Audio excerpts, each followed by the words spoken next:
Shiv Khera. He is with us right now. And quickly, let me just explain some house rules. We've got more than 100 people already joined, and there are people still joining in. During the session, if you have any questions, please feel free to put on the chat. Put on the chat with everyone or either one of the co-hosts, or you can put it to me and we will take it through the moderator to Mr.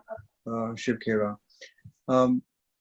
Also, please ensure that you are muted. Although we are muting everyone, please ensure that you do not unmute yourself for obvious reasons. Okay, I'll hand over the controls to our JITO UK president, Mr. Kiranbhai Shah, Kiranbhai Mehta, I'm sorry, Kiranbhai. Please take over.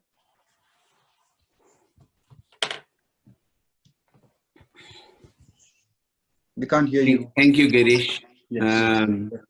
Jai Jinendra, good afternoon. Happy Friendship Day. We will with JVP. It's great to see two organizations in the UK working together and organizing an event. I would like, first of all, to welcome you all and thank you for joining. I'd like to ask Shri Hasubai Vora, the chair trustee for JVB, to formally welcome you all and request the respected Samnijis to recite the Naukar mantra. Hasubai.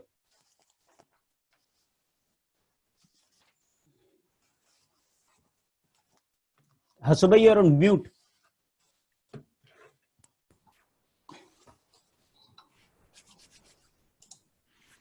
I start again. Thank you very much, Kiran Bhai, for inviting me to do this welcome speech on this occasion of Shiv Khera's brilliant lectures. And I'm sure everybody is going to enjoy that very much. Vandamino Swami Samniji, Dr. Pratibha Pragyaji and Soran Pragyaji, on behalf of JVB London and JITO UK and our sponsor Comline UK, it gives me immense pleasure and honor to welcome the most respected and admired motivational speaker, Shri Shiv Khera ji, who will be sharing his insight gathered from over 40 years of research on how to turn setbacks to comebacks. His valuable experiences, I'm sure, will be immensely inspiring and motivating, especially in today's challenging business environment of lockdown. Our heartfelt thanks to Kiran Mehta, President of JITO, and his team for collaborating with JVB London, and of course, Rajesh Jain, Professor, who is on board of both JITO and JVB. This event is being organized for the betterment of the community, and again, my heartfelt thanks to Shri Shiv Khera ji for sparing his valuable time to be with us today. We are truly grateful. Wishing you all a very happy, spiritually healthy, safe journey ahead. Om Ram, Jai Jinendra, good afternoon, welcome all again. Thank you, Asu. If you can ask... Vandami, you can recite Naukar mantra. Sure, Hasubai, thank you. Hold your hands in prayer pose. Close your eyes gently. Namaskar Mahamantra. Om Reem Namo Arehantanam. Om Reem Namo Siddhanam. Om Reem Namo Ayariyanam. Om Reem Namo Uvajjayanam.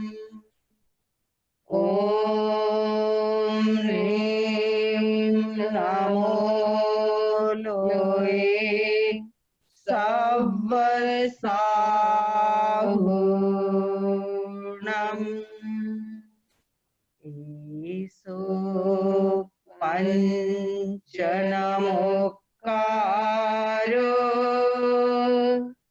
सर्वपावपणासनो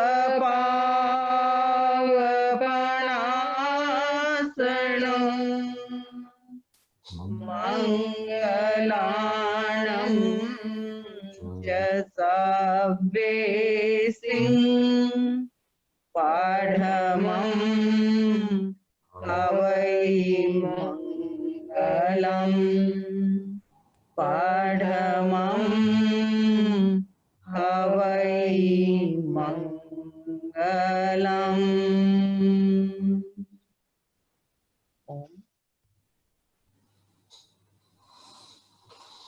वंदामी नमन स्वामी समनी जी. Thank you, Asubai. Thank you, Samniji. Nice to see you. Pleasure, Kiran Bhai. Just before we move on to the introduction of Mr. Khera ji, I would like to just say a little bit about JITO. JITO stands for Jain International Trade Organization. Many of you know, but some may be new members here. Commenced some 12 years ago in India and is very well established in India. Internationally, it has 11 chapters, which are evolving at different speed and magnitude. JITO UK chapter was established some 4 years ago, and we have three main aims. JITO has three main aims: education, economic empowerment, and seva. So JITO UK's primary focus is economic empowerment, because all the other communities cover very well the other areas. 12 physical events in the past years. And since COVID-19, we tend to organize about one webinar a month. So if you look at examples of education webinar, sound body, sound mind, three very prominent doctors who were fantastic and was very, very helpful during such difficult times. In terms of economic empowerment, the financial impact early doors with Ashok Bhai Shah, and then particularly for the benefit of London, in audience with Rajesh Agrawal from the Mayor's Office. And we also did a small seva contribution, raised 7,200, again in collaboration with Virayat and UK, and it provided 30,400 meals.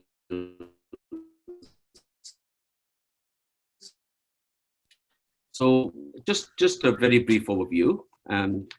Just before I introduced Shri Shiv Khera ji, just wanted to let you know that this is a recorded event. Therefore, if anybody does not want to be part of the recording, please don't participate.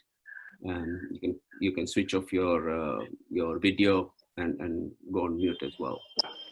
It's for the benefit of the wider community. Also, as kindly not only just put your mobiles on mute, just can you switch it off as well, please? It's absolutely essential that when we got someone like Shiv Khera ji, that we pay 100% attention and get the best out of this session. I have personally heard Mr. Khera ji, and therefore requested that it is essential we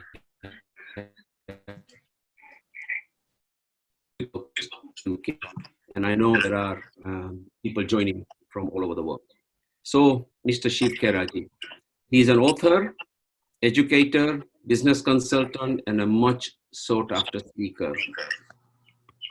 At this point, I would also like to thank Gautam Ji Oswal, JITO International Wing Chair, who has helped us set up this webinar. Khera ji inspires and encourages individuals to realize their true potential. And to be honest, in this particular environment, he really moves the mindset into a positive zone. And that's what I found extremely helpful when I last heard him. He's taken his dynamic personality messages to opposite sides of the globe, from US to Singapore and everywhere really. He's 40 years and understanding has put millions on the path of growth and fulfillment. Over 8 million copies of his books have been sold globally, including his international bestseller, You Can Win, in 21 languages. His clients include Lufthansa, HP, DHL, HSBC. कोई के बेटा हाँ पर मैं अधिकार मारे कोई के Oh, thank you. Tens of thousands have benefited from his dynamic workshops internationally in over 20 countries, and millions have heard him as a keynote speaker. And to strengthen the economies, different nations. Mr. Khera is a brand ambassador of Roundtable Foundation. He has been honored by the Lions International and Rotary International. His trademark is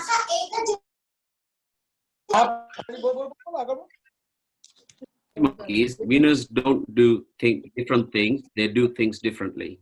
Girish, can we just make sure we mute everyone? Yes, yeah. Yeah, some background noise here. If participants do not, yeah, 1 second, Kiran bhai. Participants, please do not unmute yourself. We've got disturbances coming from. I can see few participants are continuously unmuting themselves. Okay, Kiran bhai, please. So I've done the introduction. Thank you very much. Just to finish with, his trademark is winners don't do different things, they do things differently. Over to you, Khera ji. Khera ji unmute करिएगा आपको.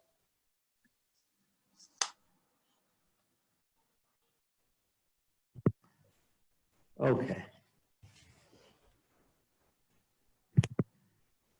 Okay, can you hear me? Yes. Yes, absolutely. Kiran bhai, thank you for your kind words, sir. And all the people I see on the window and I don't see, I'm grateful to everybody, all the office bearers and listeners today. I'm grateful to all of you. Folks, first of all, today, I don't think anybody has all the answers, and certainly I don't. But to share with you a little bit of background, why did we pick up this title as Turn Setbacks into Comebacks? Because in my life, I have had 3 major setbacks. Major setbacks means I was minus down. What helped me come back is really what I'm going to share. And this is one more thing, which is a turnaround situation. Now, my academics are, I'm a BCom 3rd division. I failed in my 10th. That's all academics. And I come from a business family. We had coal mines in India, close to 1,000 people working, and the mines got nationalized. The government took over. Now, I didn't create them. I inherited them. And right from being a mine owner, we came on the street. Street means street. Some family has had money. My father had died when I was just about finishing college. We were left with the liabilities and the assets were gone. And I was married only 4 weeks then. And I remember a year later, my daughter was born. And I sold some of the last pieces of my mother's jewelry to be released from the hospital. I did not have $10 to buy milk that night. I tried my hands on 3 businesses with no money and I failed in all 3. Finally, I left India in 1975, went to US. Initially went to Toronto. We were sleeping on the floor. We had no furniture. I started life with a bucket in my hand, washing cars, door to door for 1.5 to 2 years. I was washing cars on the streets. And then totally by accident, I got into selling life insurance. And within 3 months, I was about to be fired by my manager.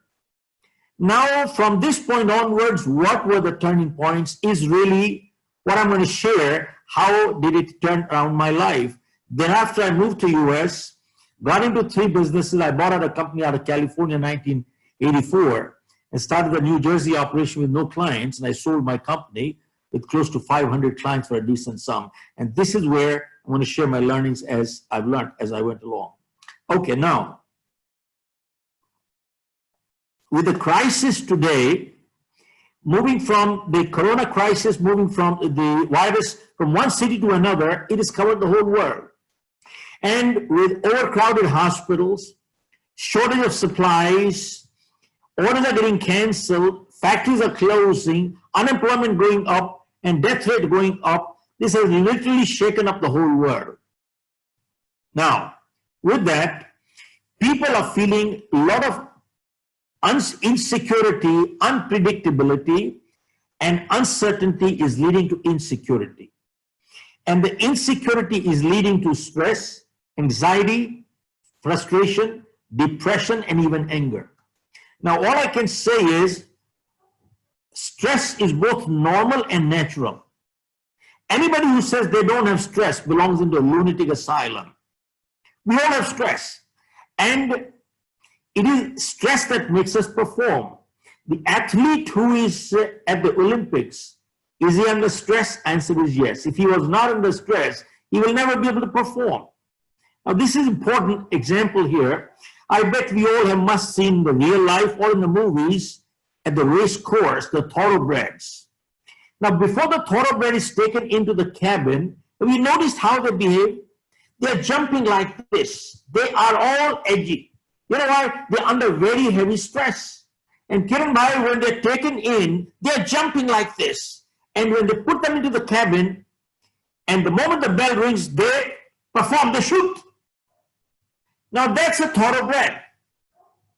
But if you take a jackass to the race course, this jackass walks so relaxed, so cool, he's so comfortable, he's not jumping like this.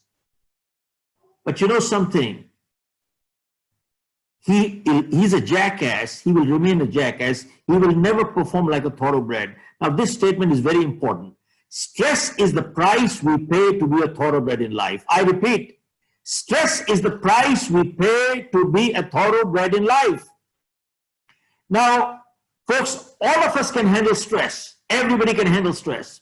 What we cannot handle is chronic stress. Girish Bhai, I repeat, all of us can handle stress. What we cannot handle is chronic stress. Now, when stress becomes chronic, it starts destroying us. Now, how is this crisis impacting us? 3 ways. 1, impacting our life.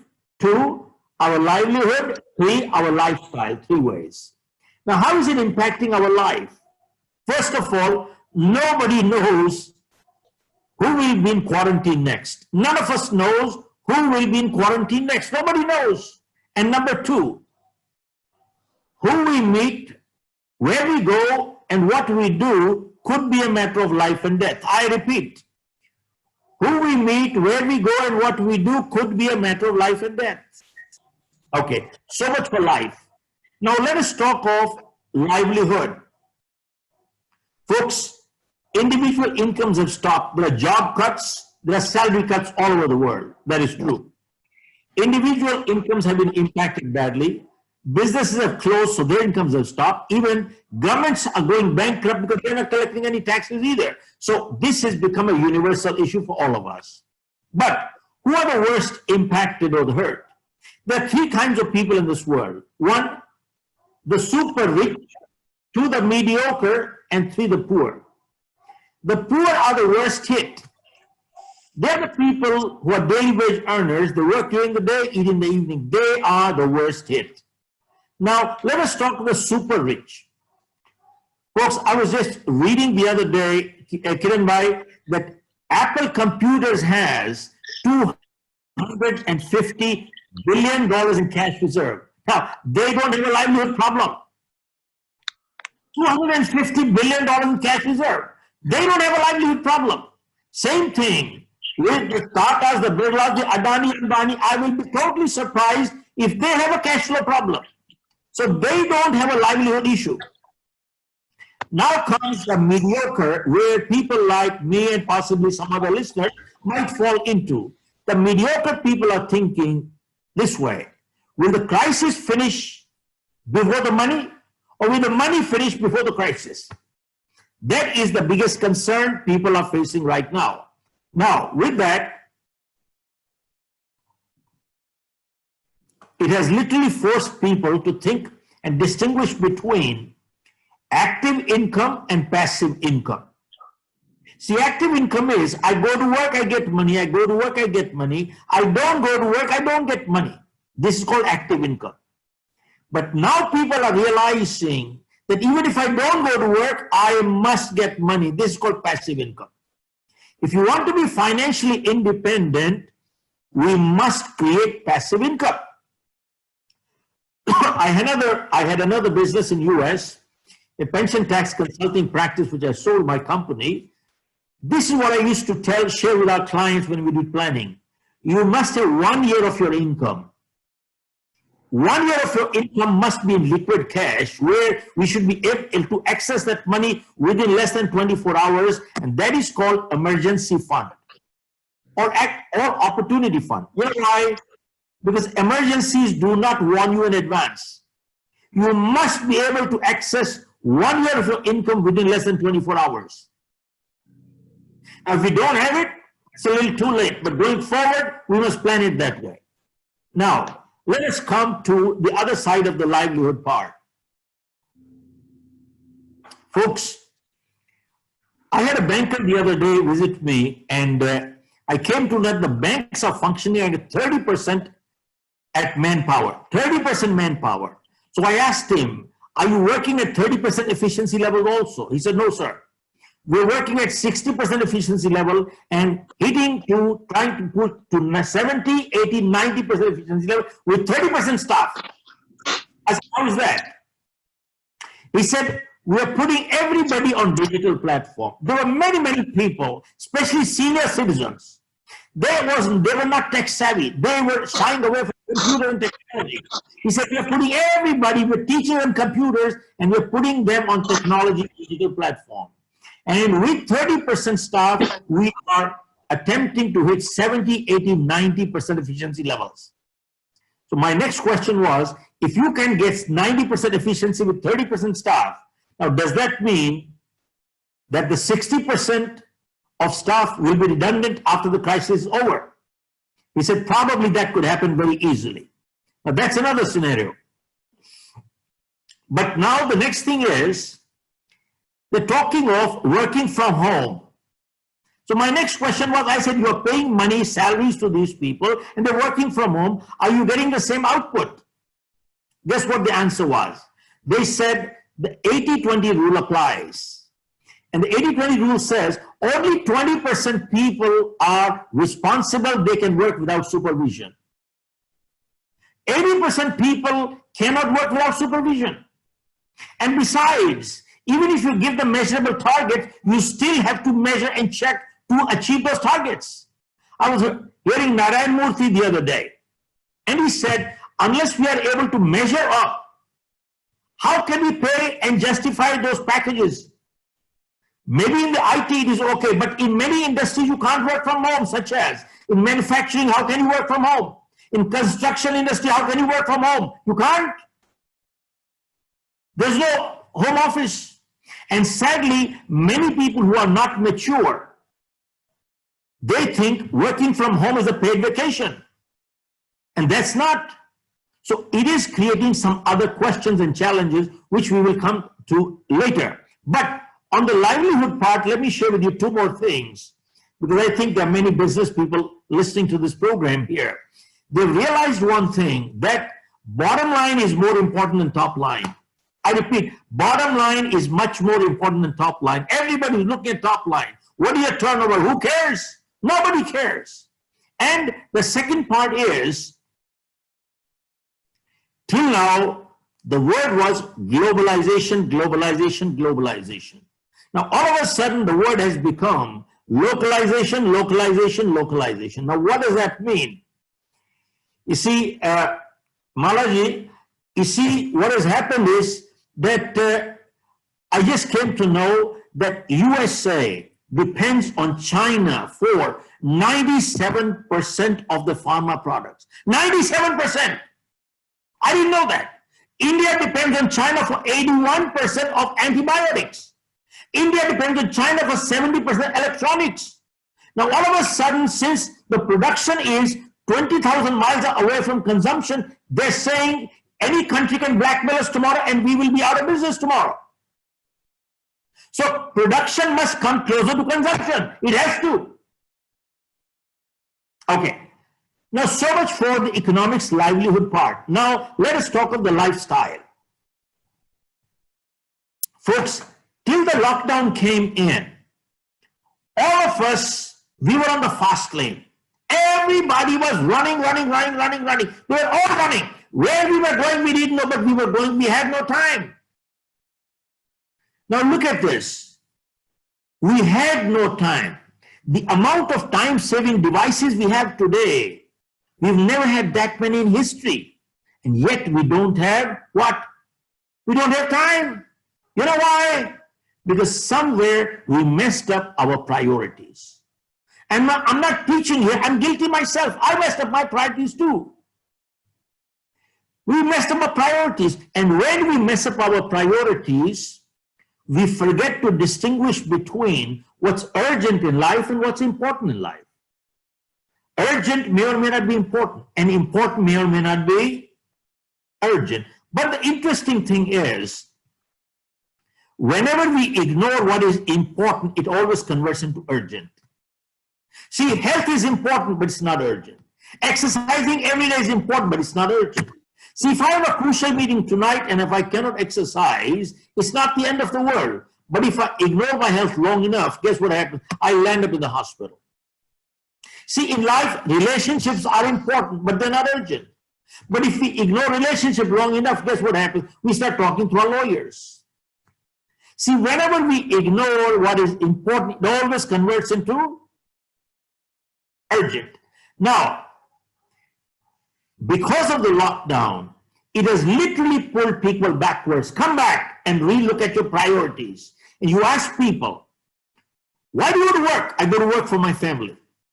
Why do you work hard? I work hard for my family.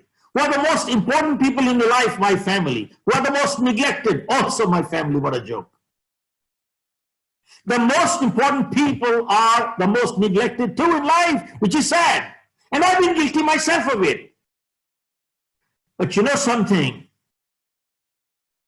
This crisis has literally forced people to step backwards and say, wait a minute, we were running all right, but check, were you running in the right direction? If your direction is wrong, you want to go out of the way anyway. And now people have realized that direction is much more important than speed. I repeat, in life, direction is much more important than speed. And in the lifestyle part, people have reevaluated their non-discretionary spending. Now, what has happened is, we all have heard this, Malaji, that cash is king, cash is king, cash is king. What does it mean? Now people have realized what cash king means. It is better to have money in the bank than hit 50 shirts in your closet. It is better to have money in the bank than buying a car worth $250,000. All of a sudden they woke up, the meaning of cash is king, they realized what it means cash is king. Okay, now, so much for lifestyle. Now, in history, there are only 2 points of references where such crisis has ever come to us. One was the Spanish flu. I bet you must have heard a lot of times, I'm not going to get into it, but I do want to mention that in 1918, the Spanish flu came in 2 phases. 1918 it came and it went away. And everybody said the danger is over. But guess what? 6 months later in 1919, it came back and it killed 50 million people. The second phase was worse than the first. Why I'm bringing this up is many countries, they removed the lockdown and people said the danger is over.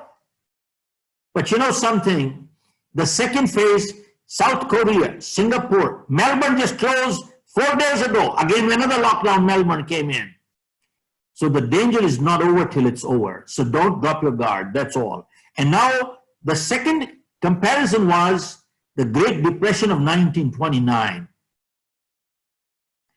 Banks failed, stock market crashed, people's savings were wiped out. $100 became $15. Dollar lost its value by 85%. And 15 million people were unemployed in the US. Now, 15 million people 100 years ago is equivalent to 51 million people today. You know why? Population then 100 years ago was only 120 million in US. Today is 330 million. And I just checked the figures last week. In US,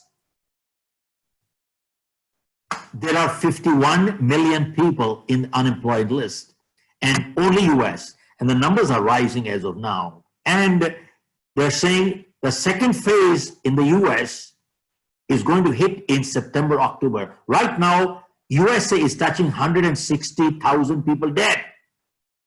160,000 people dead. And they're looking at the second phase has not hit, and they're looking at second phase is September, October. So all I can say is the danger is not over. Now, coming to what is the silver lining? We're looking at what is the silver lining here. Kiran bhai, studies have shown that whenever unemployment has gone up, self-employment has always gone up. I repeat one more time. Whenever unemployment has gone up, self-employment has always gone up.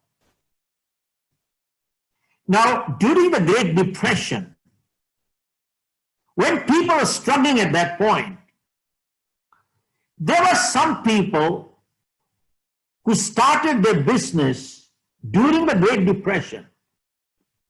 And today, after 100 years, they are household words. They are household words in the US and the world. But they were not educated.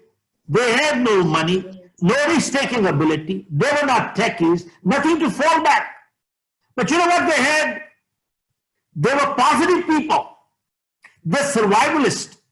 They were solution-focused people. You know something? There are some people who are problem-focused. You know what that means? You give them a solution, they'll give you a problem. They have a problem for every solution. Henry Ford said, kick them out, kick them out. We don't need problem-focused. We need people who are solution-focused. We understand problems. So they were solution-focused people. Now think about it. How come under the same set of circumstances, some people break records while others break themselves? I repeat, this is so important. How come under the same set of circumstances, some people break records while others break themselves? How come? Identical circumstances. Now, I'm going to share with you only 3 examples of people who came forward like this. One was a man by the name of George Jenkins. In his neighborhood and an abundant place, he started an outlet with non-perishable durable goods. Now, Kiran bhai, these 2 words are very important, non-perishable, because if they were perishable and they perished, we'd lose money. So they didn't have the money to lose. And durable means if they couldn't sell, at least the family could use it. He started an outlet in his neighborhood 100 years ago in the Great Depression, and today his turnover is $30 billion. His net worth is $6 billion. And he has 1,000 outlets in the US. And the store's name is called Publix Supermarket. Go check it out in Google out there. One. Second example was 2 brothers in California, the Gallo brothers. Now, they were struggling. So they got some grapes and started making into wine. But nobody would buy it. Nobody had the money to buy it. They started selling the wine 50% below market. And today, the Gallo wineries are one of the largest wineries in the US, accounting for 25% of the wine trade, and they're worth $10 billion. Third example was a man by the name of Simplot. He had a small patch of land in Idaho. He started cultivating potatoes. Now, what he couldn't sell, they ate. What he couldn't eat started rotting. So he could not afford the loss of rotten potatoes, so he started freezing them. Folks, this is how he started 100 years ago. And today, he accounts for 33% of the French fries business in the US, with the largest customers McDonald's, and his net worth is $10 billion. Now, I don't want to leave my listeners with the impression that any one of us starts a business and we will all do $1 billion. That is not the message. The message is very clear that all these people were struggling. They had big problems, but they were solution focused. We also need to become solution focused today, and that's all, nothing else. Now, with that, the crisis has impacted us three ways. One, physically, which is medically. Now, I'm not a doctor, though I'm addressing, by the way, Kiran Bhai, I'm addressing the NHS on 7th, and I'm addressing, they called me to address the entire NHS in UK. So on the 7th, I'm doing that. Now, and I just came to know that the medical fraternity, Kiran Bhai, medical fraternity, Mala, is, do you know that 30 to 40% of the doctors suffer depression and 17% of them have thought of committing suicides? I mean, it is sad, but we have to go on. Okay, so that's another side of the picture. But anyway, so one is physically, second is economically, I talked about it, and third is psychologically. I'm going to address the psychological aspect only here. Psychological is the emotional side. I have found one thing. People who are emotionally strong, they're coming out stronger from this crisis. Actually, they're coming out much stronger. And people who are emotionally weak, they're destroying themselves. And WHO came up with a report that domestic violence has gone up by 50%. Where is it going up like this? Only where there are emotionally weak people. That's it. Now, how do we overcome this crisis? I'm going to share with you 9 steps. If I have time, I'll cover all 9. If not, I'll cover 8. But I'll go a little slow. If you want to take them down, please do so. Here are the 8 steps. And if I have time, I'll cover the 9th. Step 1. Step 1 is the serenity prayer. I repeat, the serenity prayer. Folks, about 45 years ago, I attended a program by Dr. Norman Vincent Peale, the man who wrote the book Power of Positive Thinking. He came in and he looked at the entire audience and said, it appears all of you are so calm, collected, relaxed. It seems nobody has a problem here. Then he asked, does anybody have a problem here? So everybody raised their hand. Of course, we all have problems. Who doesn't have problems? Then he said, how many people would like to get rid of that problem? Again, everybody raised their hand. Then he said, on my way here, I came across a place where I saw there were some people lying there, all stretched out, totally relaxed. They had no problem whatsoever. How many people would like to know where that place is? Again, everybody raised their hand. Then Dr. Peale said, 2 blocks away from here, there is a cemetery. There are people lying there, all stretched out, totally relaxed. They have no problem. How many people would like to get rid of the problem? Nobody raised their hand. Everybody put their hand in their pocket. Then Dr. Peale said, remember, folks, problem is a sign of life. So long as we are alive, we shall have problems. The day we don't have problem, we'll be dead. And when you're running short of problems, that is the time to get on your knees and pray to God and say, have you stopped trusting me anymore? Send me some problems. That day, he gave a prayer. It is called the Serenity Prayer. It wasn't his. It was somebody else's 2,000 years ago. And Malaben, since that time when I heard the prayer, in the last 45 years, I have never left my home without my prayer. And I've come across many adverse situations. And this prayer has helped me overcome the crisis. Now here is the prayer. It goes like this.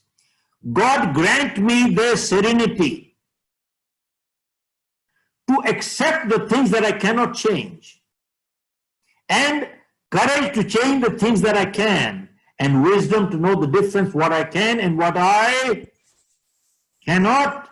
I repeat, God grant me the serenity to accept the things that I cannot change, and courage to change the things that I can, and wisdom to know the difference what I can and what I cannot. Now, if we analyze and dissect this little prayer, it is the gist of life. It says, God grant me the serenity to accept the things that I cannot change. Now, let me ask you, is everything within our control in life? Answer is no. Can we change everything in this world the way we want it? No. There are many things beyond us, such as, I didn't choose my parents, neither did you. I didn't decide where I was going to be born, and neither did you. If this is my height and the color of my skin, there's nothing I can do about it. And granted, sometimes people are born deformed. And sometimes bad things do happen to good people for no fault of their own. What wrong did they do? Who knows? How did this corona crisis come? I don't know. But it's here. So it says, what I cannot change, let me accept it graciously, not grudgingly. Because many times in life, people keep fighting the things they just cannot change. And they bring stress into their life. And they become paralyzed and unproductive. So it says, if I cannot change, let me accept it graciously, not grudgingly. And if I can change, then give me the guts to do it and wisdom to know what I can and what I cannot. Now, when I launched my new book, You Can Achieve More in London last year, I took this thought and I wrote something additionally in my book, You Can Achieve More. It goes like this, that life is full of choices and life is full of compromises. Seems like a contradiction, but not really. How is life full of choices? If I ill-treat you, I've chosen to be ill-treated, haven't I? If I treat you with discourtesy, I've chosen to be treated with discourtesy, haven't I? If I light up a cigarette, I've chosen to invite cancer, haven't I? If I drink and drive, I've chosen to invite an accident, haven't I? If I exercise every day, I've chosen to invite good health, haven't I? If I eat too much every day, I've chosen to be obese, haven't I? If I tell lies, I've chosen to lose my credibility, haven't I? If I tell the truth, I've chosen to be a credible person, haven't I? See, life is full of choices. Now, we are all free to the point of choice. But after we make our choices, the choice controls the chooser. We have no more choice. I repeat, we're only free to the point of choice. But after we make our choices, choice controls the chooser. We have no more choice after that. And how is life full of compromises? Folks, we cannot choose the cards that are dealt to us. What we can choose is how we play the game. And sometimes nature gives us a lemon. The choice is ours. Do we cry or do we make lemonade? That's a choice. Now, what is success? Series of positive choices in life is called success. And a series of negative choices in life is called failure. Now, many times I'm asked by people that, Mr. Khera,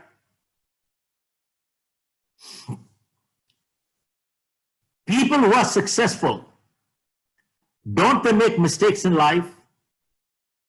And people who are unsuccessful, don't they do positive things in life?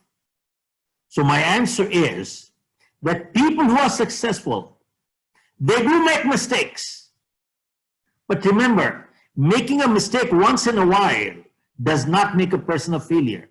Repeating the same mistake again and again is what brings failure. And doing something positive once in a while does not bring success either.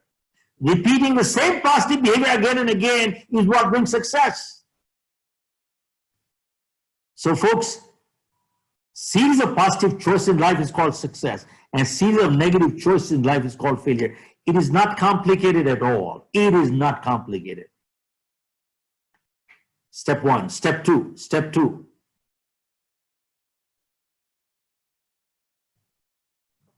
To overcome this crisis, folks, limit your exposure to news to only twice a day. 15 minutes in the morning, 15 minutes in the evening. Why? Because news is so negative. Why? Because news is so depressing. It pulls you down. But have you noticed there are some people who wake up in the morning and the first thing they do is turn the TV on. And what are they checking on the TV? The score. As if there's a cricket match going on between England and Australia. You know what they're checking? How many infected, how many died? How many infected, how many died? How many infected, how many died? They watch that 1 hour, then they switch the channel, go to another channel to check as if the score is going to change. Then they watch 1 hour on the next channel, and then they move to the third channel and the fourth channel. And from morning till night, 13, 14 hours, all they keep hearing is how many infected, how many died, how many infected, how many died. And at the end of the day, the guy says, I'm feeling depressed. Of course you will be depressed. And the more depressed you are, your immunity goes down. Your immunity goes down, the chance of catching a virus are much greater. Folks, limit your exposure to news only twice a day. 15 minutes in the morning and 15 minutes in the evening, and that's it. You're done. Step 3. Step 3.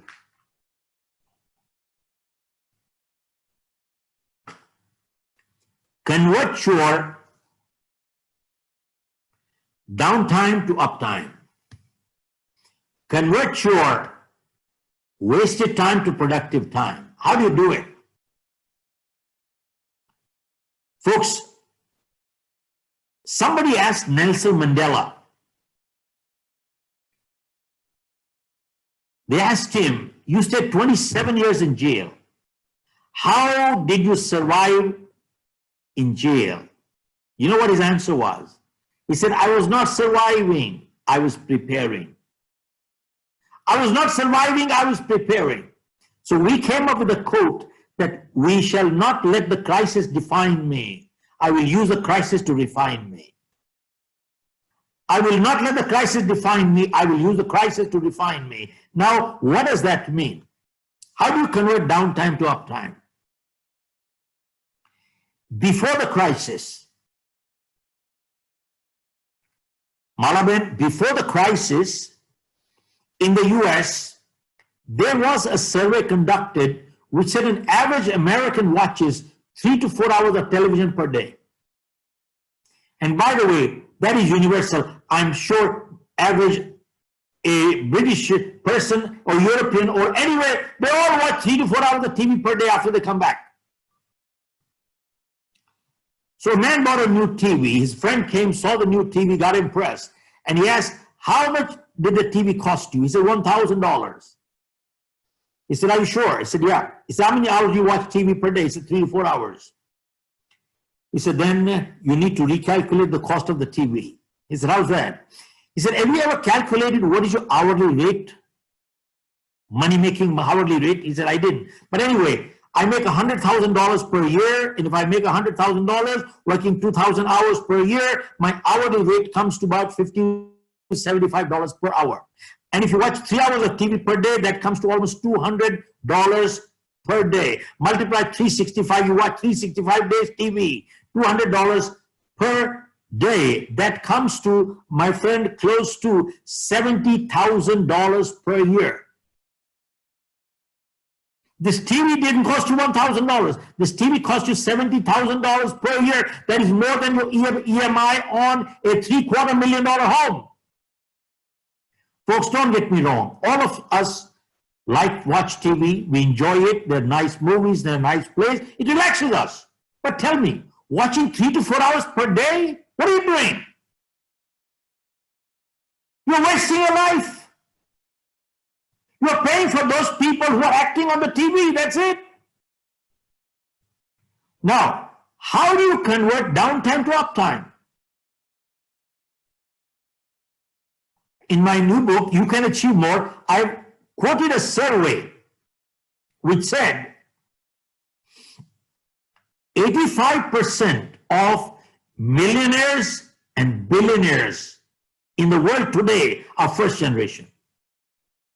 Only 15% are coming from inheritance. I repeat, 85% of millionaires and billionaires are first generation. And they were asked, how did you get so much financial success in such a short time? And their answer was, we read books.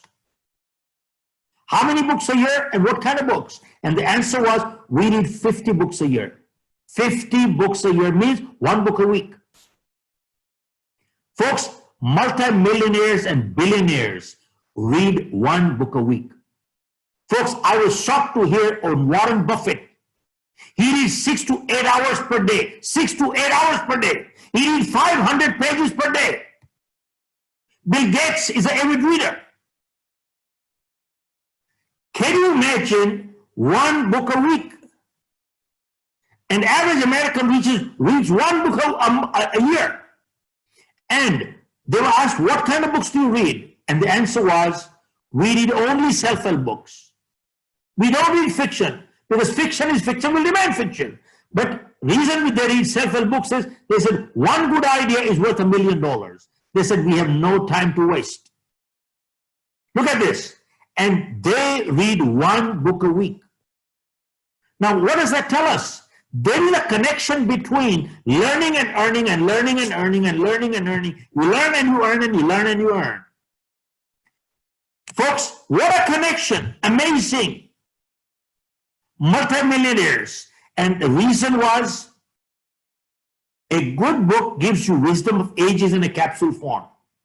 You don't have to reinvent the wheel. There are many people have followed the path to success. Why did you take the path? Be done with it. And you avoid all these costly pitfalls. Now, I learned one more thing. That a serious reader never borrows or lends books.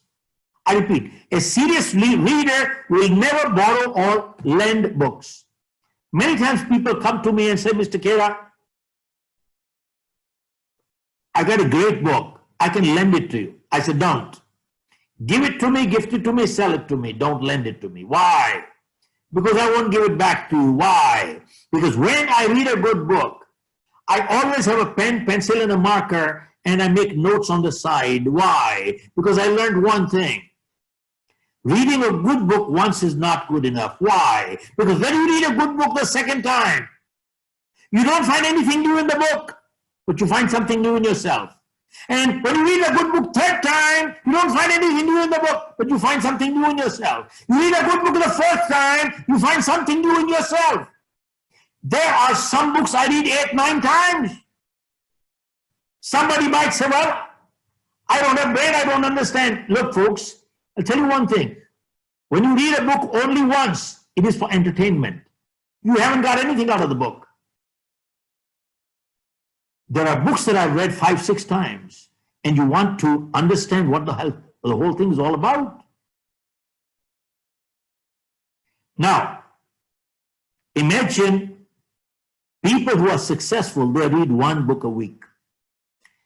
Now, there was a time I used to read books, about 20, 30 books a year. But in between, I also dropped that habit. So the other day, I have a lot of books in my cartons, and I was cleaning up my office, and I found that in my office, my own library, I have 250,000 books in my library alone, which is more than many library has. And I saw many books were half read. And I brought all those books upstairs. I started reading. In fact, one night I was reading till 6 o'clock. Then I couldn't get up till 2 o'clock, but who cares? I did not waste my time watching TV. Now, I just want to make one point here, and that is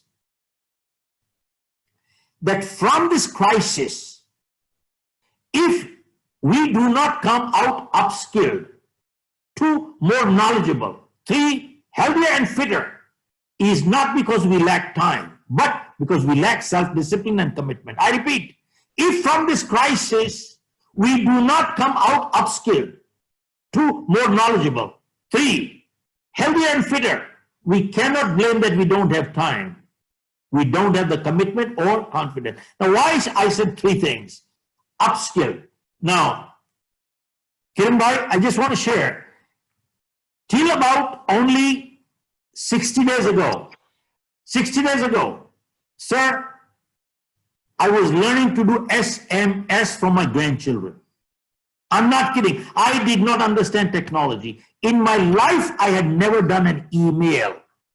I've never done an email in my life. I did not know how to turn a computer on. But you know something, in the last 60 days, I have done 55 webinars. And people are paying money for it. I'm getting paid for my webinar. And I'm booked already till September. I have upskilled myself. It has opened a new opportunity for me.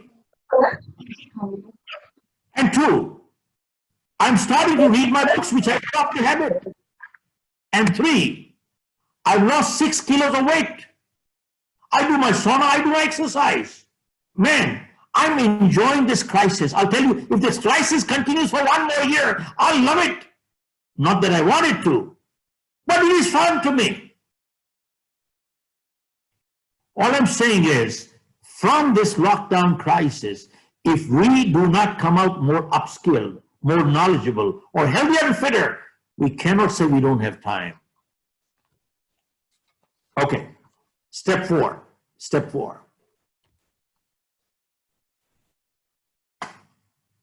How do we overcome boredom and depression?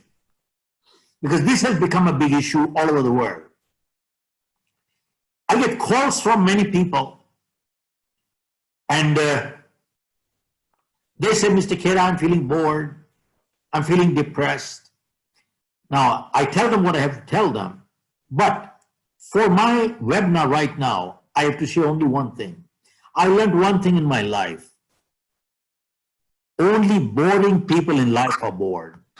I repeat, only boring people in life are bored. Here is the difference between loneliness and solitude. Loneliness is the pain of being alone. Solitude is the pleasure of being alone, which says, I enjoy my company. I'm at peace with myself. Now, how do we overcome depression? A world famous psychiatrist by the name of Dr. Carl Menninger. The Menninger Clinic is in the US world famous even now as a psychiatric center. Somebody asked Dr. Menninger, Doc, if you knew for sure that one of your patients was coming of an attack of depression, what treatment would you prescribe?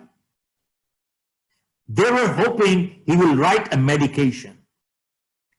But here is what this man did. World famous psychiatrist.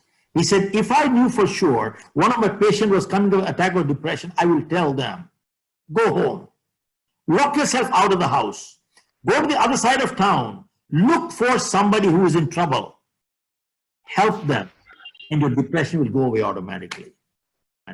He said, go to the other side of town, look for somebody who's in trouble, help them, and your depression will go away. Folks, advice coming from a world famous psychiatrist.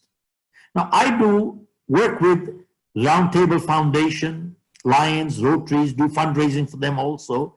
And I found these people are so busy every day organizing eye camp, blood donation camp, polio eradication. Every day they're so tied up. They have no time to get depressed.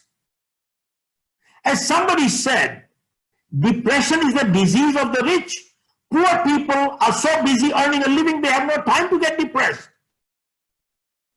What a message coming from a world famous psychiatrist. Okay, now, step five. To overcome stress and crisis, folks, build strong relationships in life. I repeat, build strong relationships in life. Harvard University did a study which said People who have strong relationships, they live healthier and happier lives. What a message. Now, folks, in my book, You Can Win, I've given this story. There were two childhood friends, Bill and Harry. They went to school together, college together, joined the army, and the war broke out, and they were fighting in the same unit.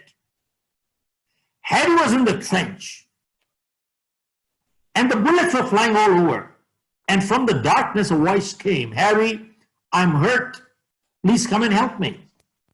So right away, he knew this was his childhood friend, Bill. So he asked the captain, can I go? Captain said, no.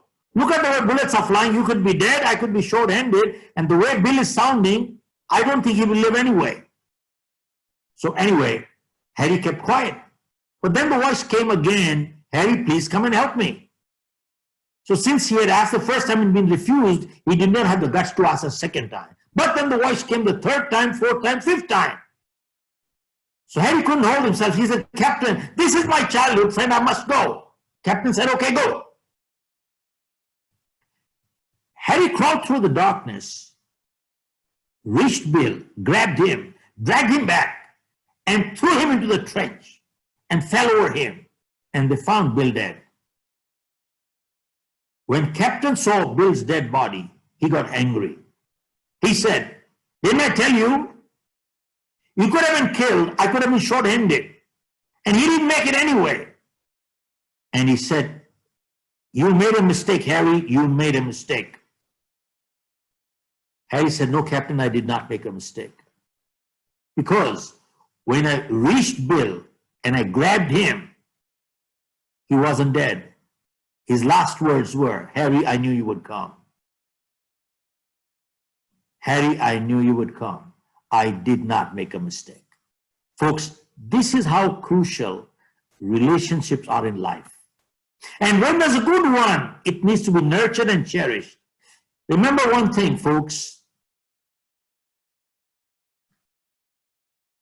Our biggest asset in life is not our bank balance. It is our relationship balance. People who have good relationships, what they can achieve with one phone call, you cannot achieve with $1 million. I repeat, people who have good relationships, what they can achieve with one phone call, you cannot achieve with $1 million. And who are the people we need to build relationships with? They need to be built personally, professionally, socially. 3. Personally means, God forbid, if one of us was in the hospital tonight, how many people will be around us? No more than 1, 2, or 3. That's all. And you know what? Those are the people we take them for granted. Sadly, they are the ones who take it for granted. And in our program, we have had over 100,000 people go through our programs, and we asked one this question. Supposing miraculously, instead of 24 hours, you have 26 hours. Supposing miraculously, you got 2 additional hours in a day. What would you do with the 2 extra hours? You know what? 100% people said, if I have 2 extra hours per day, I will spend those 2 hours with my family. Well, now you got it. Go do it. You got it. You know something? People who are emotionally strong, they're bonding strongly. They're coming out stronger. And if you don't have a good, strong relationship, this is the time to build before you fall apart. Now, let me share on relationships.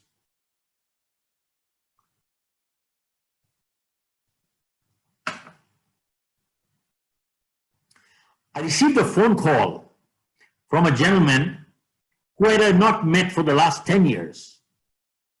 All of a sudden, it was surprising, I got a call. And look at what this man said to me. He said, Mr. Khera, we had connected 10 years ago.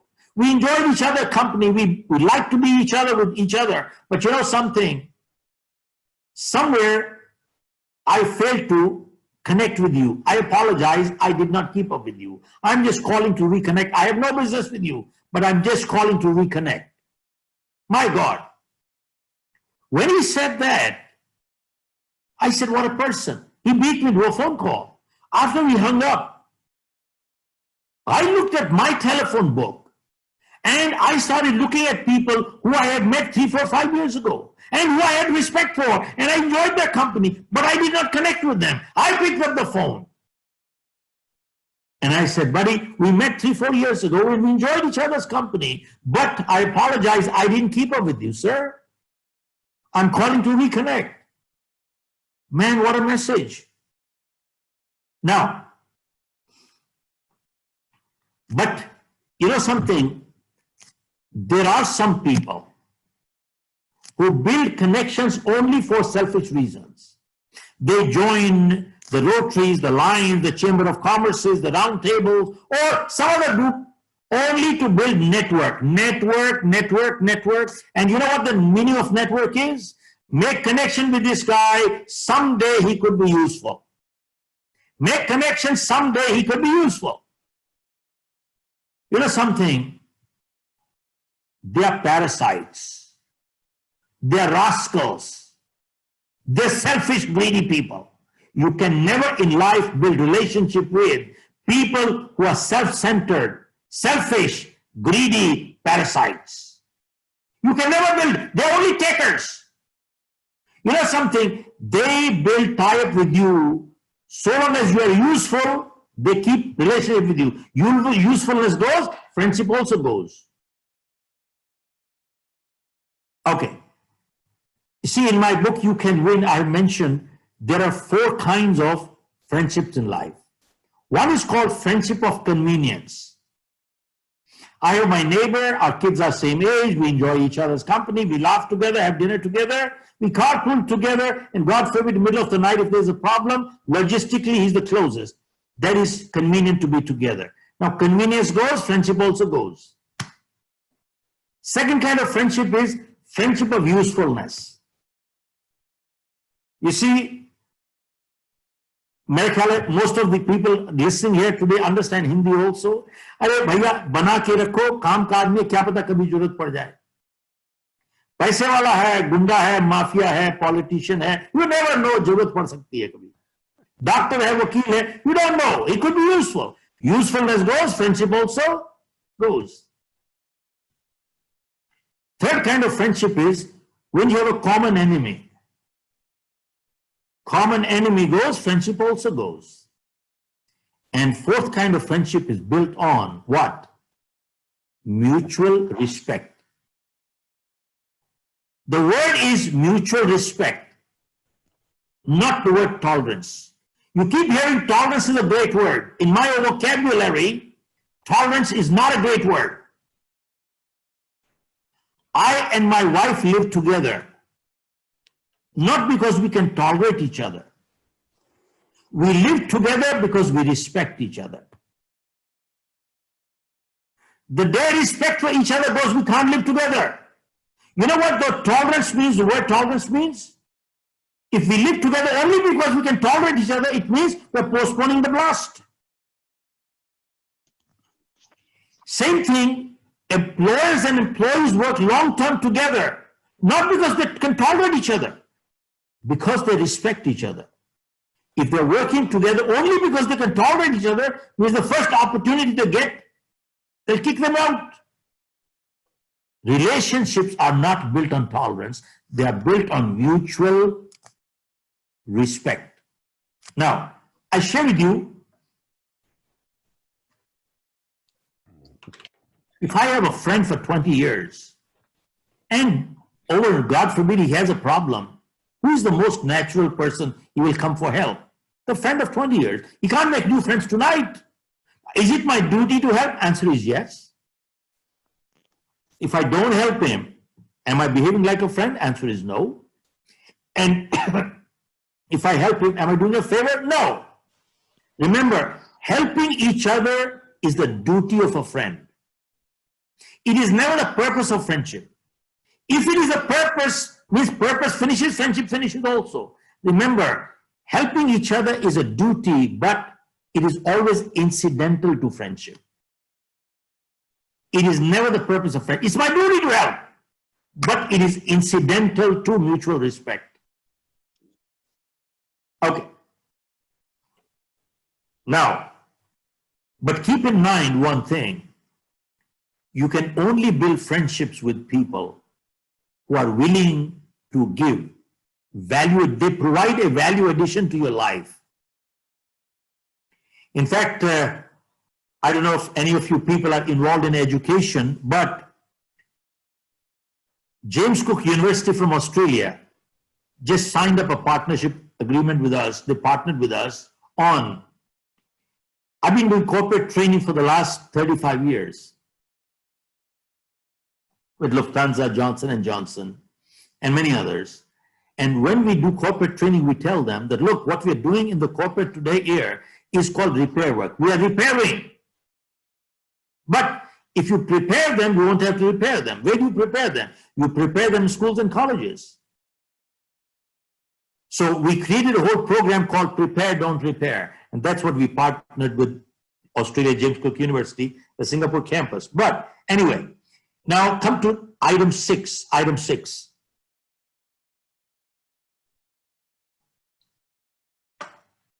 Folks, become a proactive person, not a reactive person.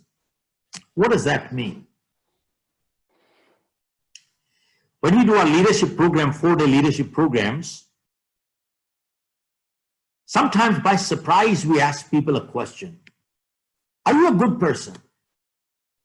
Sometimes they get lost. They say, I don't know. If other people think, I think, and so on. But once in a while they say, yes, I'm good. But you ask a follow-up question. What makes you good? Then all of a sudden, sometimes people say, well, because I don't do bad, so I'm good. I don't tell lies, so I'm good. I don't steal, so I'm good. So I don't cheat, so I'm good. And my answer to them is, sir, I disagree with your answer. You see, just because I don't do bad does not make me good. If I don't cheat, it only means I'm not a cheat, but that does not make me good. And if I don't steal, it only means I'm not a thief, but that does not make me good. And if I don't tell lies, it only means I'm not a liar, but that does not make me good. Who asked a medical doctor? Absence of ill health does not mean good health. Are you with me? Absence of ill health does not mean good health. True? Malaben? Okay. And I said, when you don't do bad, does not make you good. You see, a person becomes good only when they proactively do good. Now, why am I sharing this with you? Because I learned one thing in my life. I've been doing leadership training all my life.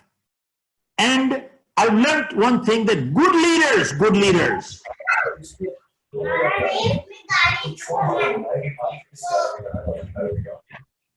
I've learned one thing, that good leaders, they are not neutral. If they're neutral, they're politicians. A good leader takes a stand for something. He takes a stand against something. They're not neutral. I have never been neutral in my life anyway. I've always stood for something and stood against something. Now, why am I sharing this with you? You keep hearing compassion is a good word. Well, it is good. But I share this because I have no compassion for enemies of humanity. I repeat, I have no compassion for enemies of humanity. Now, who do I call the enemies of humanity? Folks, I've seen videos from New York, from Europe. I've seen videos in India. There are people who are infected. They are beating up the doctors. They are beating up the nurses. They're ill-treating them. They're spitting at them, knowing fully well that they will get infected. They're spitting on vegetables. They're spitting on fruits. They're spitting on home delivery pizzas, knowing fully well the more I spit, he will get infected. Tell me, is this not perversion? Is this not sadistic behavior? This is what I call enemies of humanity. I have no compassion for them. Now, why do I say that? I did a program for about 6,000-7,000 people in the auditorium. And a man from the audience came up and asked me, Mr. Khera, are you a Gandhian? Are you a Gandhian? So, Kiran Bhai, I've learned one thing. Before you answer a question, you must clarify the question, number one. And number two, sometimes the best answer to a question is a question. So I asked him, sir, before I answer, can you clarify the criteria of being a Gandhian? Who do you define a Gandhian? So he says, Gandhi stood on 3 principles. 1, with love you can win everybody in this world. 1 principle of Gandhi. 2, Gandhi believed in tolerance. 3, Gandhi believed in non-violence. 3 principles of Gandhi. So he asked me again, are you a Gandhian? I don't know what came to this mind at that time, in my mind. I said, look, at least the Indian culture, we respect our epics. The Ramayana, the Mahabharata, the Bhagavad Gita, we respect them. I've not read them, but I've heard them. So I asked him, I said, sir, can you tell me, based on your 3 criteria, what was Ram a Gandhian? Now let us look at your 3 principles of Gandhi. 1, you said with love you can win everybody. Was Ram able to win with love? Answer is no, he could not. So Ram failed the first test. 2, you said tolerance. Did Ram say I'm a very tolerant person? You kidnap my wife? It's okay, I'll get a second one. You'll kidnap the second one, I'll get a third one. You'll kidnap the third one, I'll get a third one, fourth one. Did he say that? He said, no, I don't tolerate kidnappers. So I said, Ram failed the second test. Third, you said non-violence. I said, tell me what did Ram do? He had to pull out the weapon and destroy that evil. Kill him. Even for self-defense, he had to do it. So I said, Ram failed all 3 tests. That means Ram was not a Gandhian. I said, go and look at the life history of 10 Sikh Gurus. Go look at the 10th Guru, Guru Gobind Singh Sahib. When the Mughals were forcibly converting people, he said no. Was he able to win with love? Answer is no. Did he tolerate oppression and terrorism? He said no. But did he have to pull out the weapon? He did. So he was not a Gandhian either. I said, remember one thing. When your respect and dignity of women and children is being auctioned, at that time, it is your duty to stand up. And not fighting is called cowardice. That is not called tolerance. And I said, I am not a Gandhian. I am not a Gandhian. And I said, show me in one scriptures. Show me in one scriptures. Where is it written? Where is it written that when the respect and dignity of your women and children is being auctioned, where does it say go to the temple and do bhajan kirtan and do chanting there?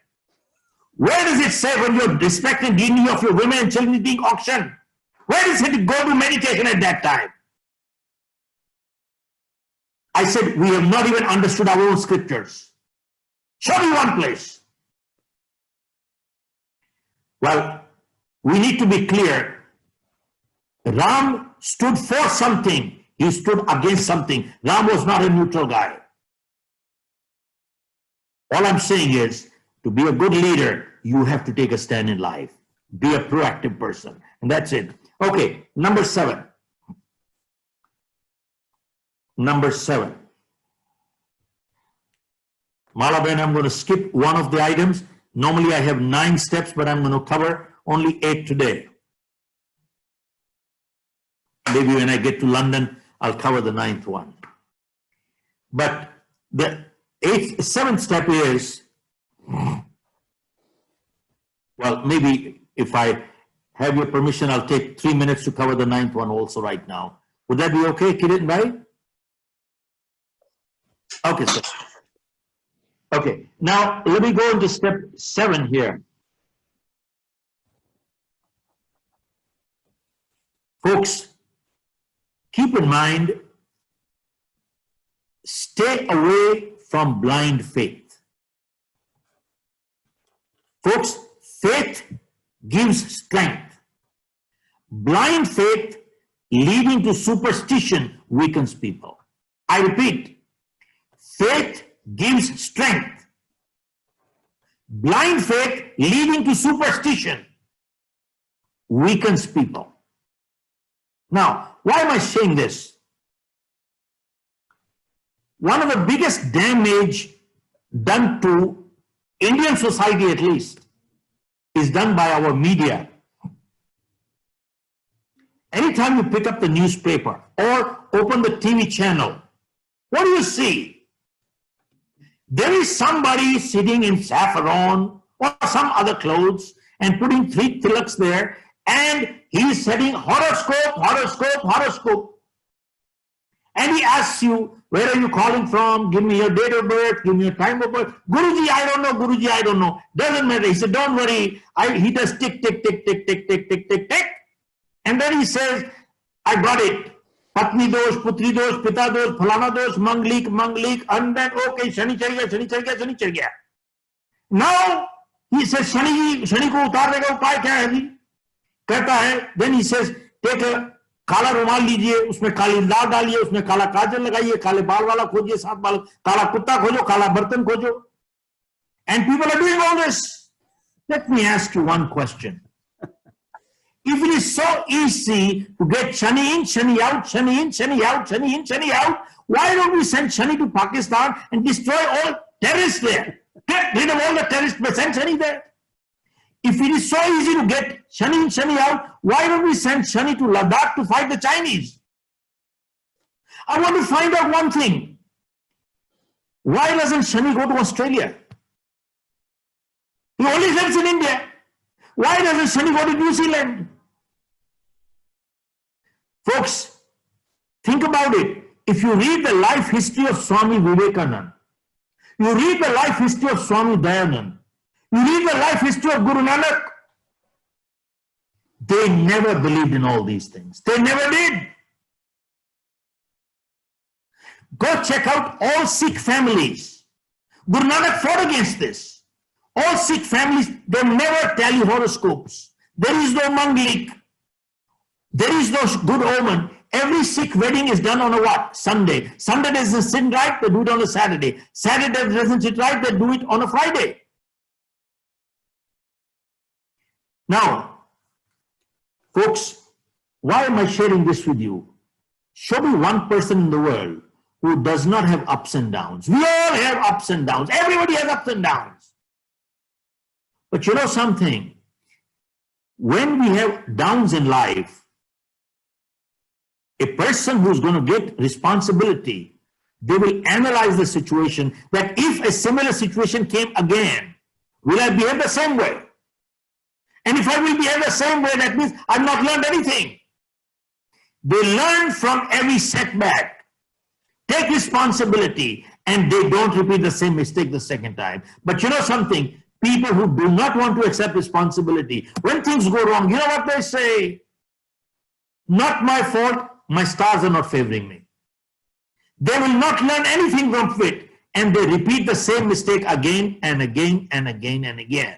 Now, why am I sharing this with you? There's a wonderful article, and I encourage all of you people to listen and get that article. Download it.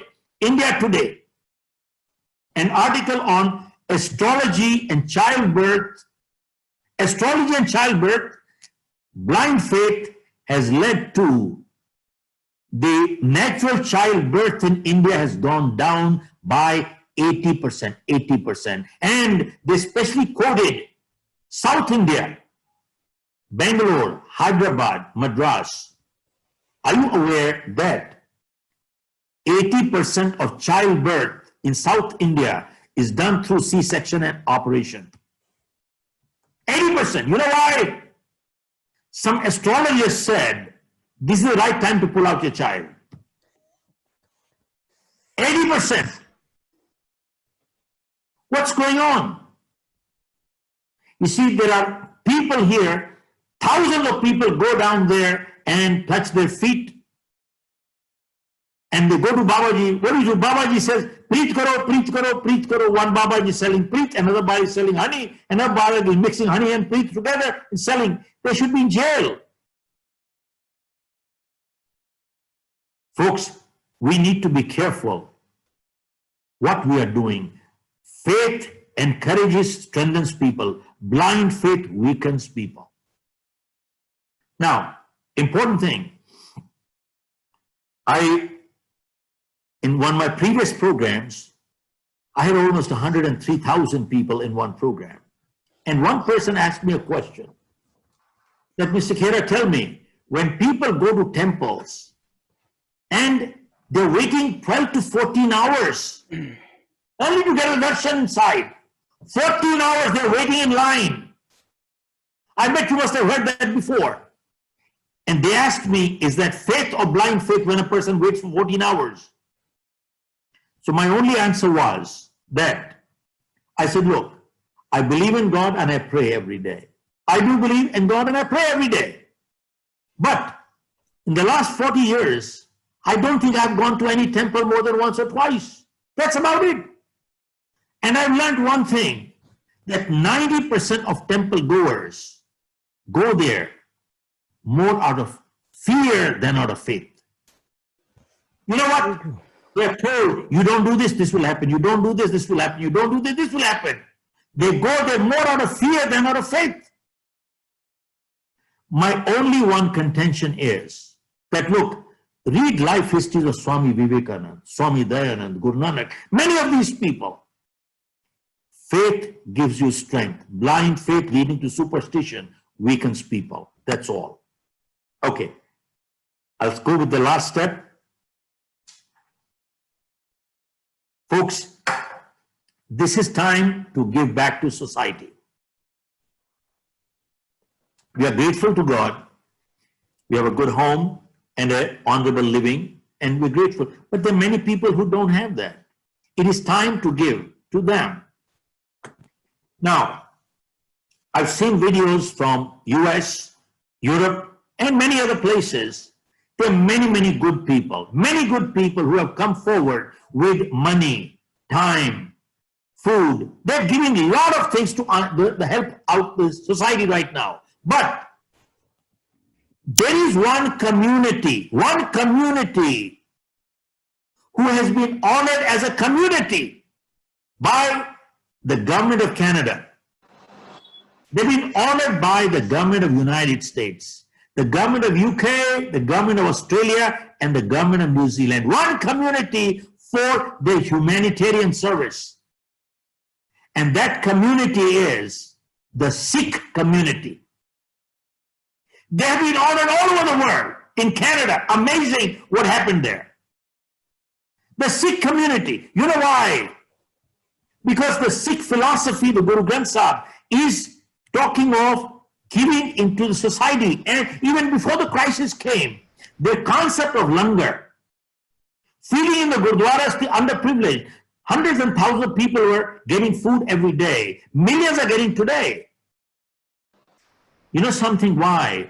Because the philosophy is they're caring people. 2, they're sharing people. 3, they're daring people.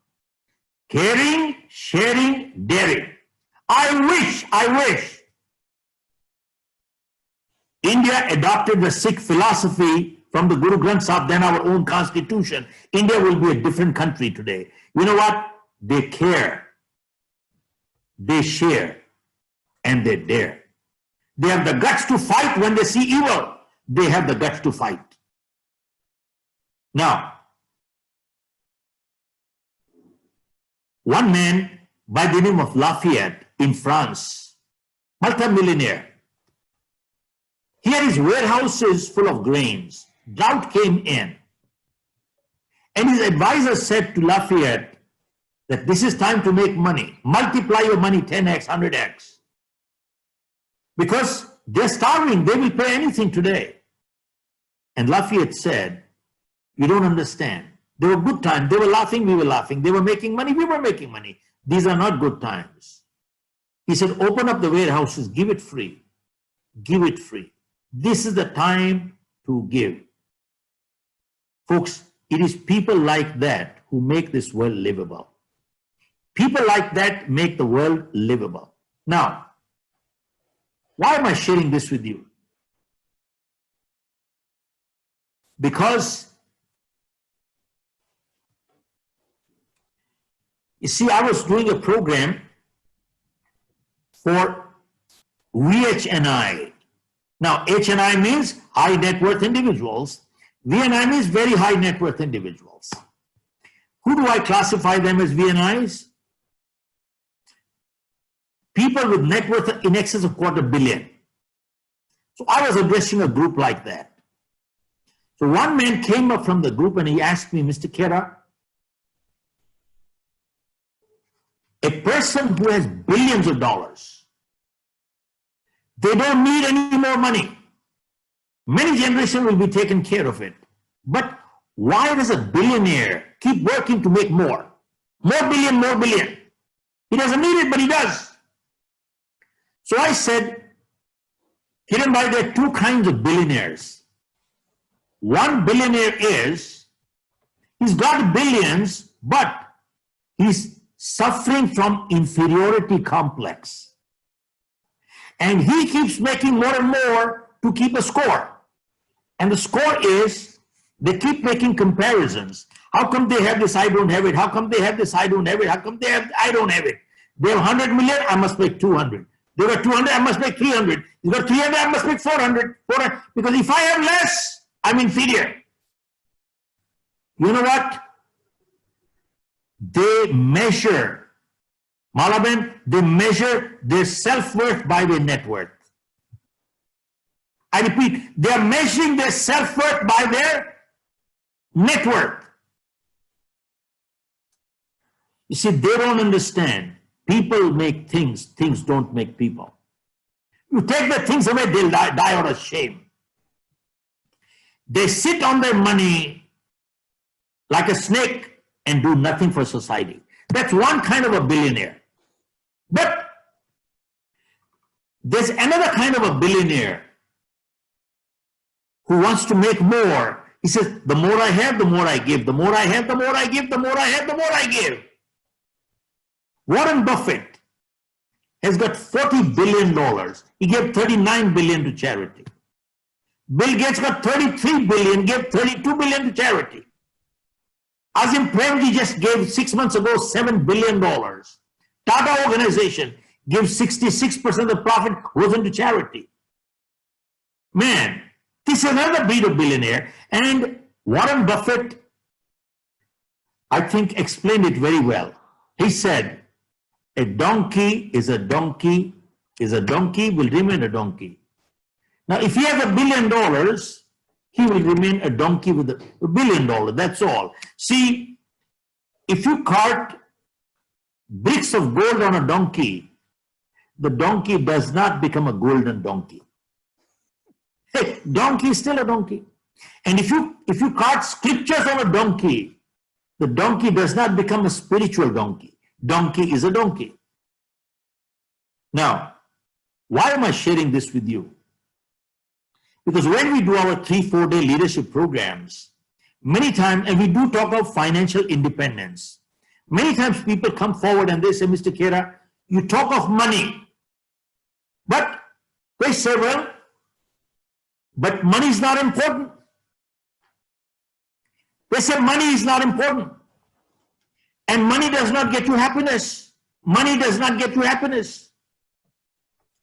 And my answer is, do you know who are the people who say money is not important? I've written in my book. Either they're stupid or they're billionaires. Now, I didn't say money is the most important thing, but I said money is very important. You know something? But sadly, but I didn't say money is the most important thing, but money is very important. See, remember one thing, folks. If we don't have our values right, this is the difference between making money versus earning money. Making money is criminal, earning money is spiritual. See, when you earn money, you are putting your ethics and energy into it. I repeat, earning money takes ethics and your energy into it. Earning money is spiritual, making money is criminal. And sadly, today, most people want to make money, very few want to earn money. And I said, but remember one thing. When people say money is not important, my answer to them is, money is only a reward that you give me. When I provide you with goods and services, you reward me with money. And the more goods and services I provide you, the more you reward me with money. What's wrong with that? Money is wonderful. Money is wonderful. Money is food for the hungry. Money is medicine for the sick. Money is shelter for the homeless. You know something? The problem is not money. It is the love of money which is the root of all evils. Loving money using people, you got it wrong. Loving people using money, you got it right. But sadly, in the pursuit of money, many times we lose the things money just cannot buy. And the most precious things in life, money just cannot buy. Remember, money can buy you amusement, but not happiness. Money can buy you books, but not wisdom. Money can buy you a bed, but not sleep. Money can buy you a companion, but not a friend. Money can buy you comfort, but not happiness. Money can buy you food, but not appetite. Money can buy you a house, but not a home. Money can buy you a ring, but not a marriage. The most precious things in life, money just cannot buy. All I can say is, in closing, remember one thing. I've learned money in good hands always does good. Money in evil hands always does evil. So it is in our program we say, it is a moral obligation of every good human being to become a multi-millionaire. It is a moral obligation of every good human being to be a multi-millionaire. Why? Because money in good hands always does good. Money in evil hands always does evil. With those words, I want to thank all of you. And all I can say is, probably what you people have given me, I guess is probably a lot more than I could have given you in this time. You know what you have given me is priceless. And what is that? It's your time. And I learned one thing. Time is more precious than money. Yes, no. Malaben, true? And why did you give me your time? Because you trusted me, Dr. Manoj. You trusted me that I will not waste your time. And I learned one thing in my life, that trust in many ways is a much greater compliment in life than love. There are people we love, but we can't trust. So folks, with those words, Kiran Bhai, I'm grateful to all of you, all the panelists. Wish everybody good health. God bless you. We are Khera also sir, really grateful to you, Khera sir. Khera sir, thank you very much for a fantastic speech, deliberation. Thank you, sir. For Rajesh Bhai, sir. understanding what you said and the amount of energy which you reflected. For That's a still minute, Mr. I thought Shiva is actually on earth. Grateful, sir. Grateful. So nice to hear and see the way you have grown. You have started with a personal life experience. You mentioned about 3 things which COVID has changed in our the way we live. One is our own life, the change in the livelihood, and the change in the lifestyle which we are now following. So with that, there is one question I think which comes to my mind, and maybe if you have some time, we can cover a few more questions. Sure. So everything is understandable because we all are intelligent lot of people, you know.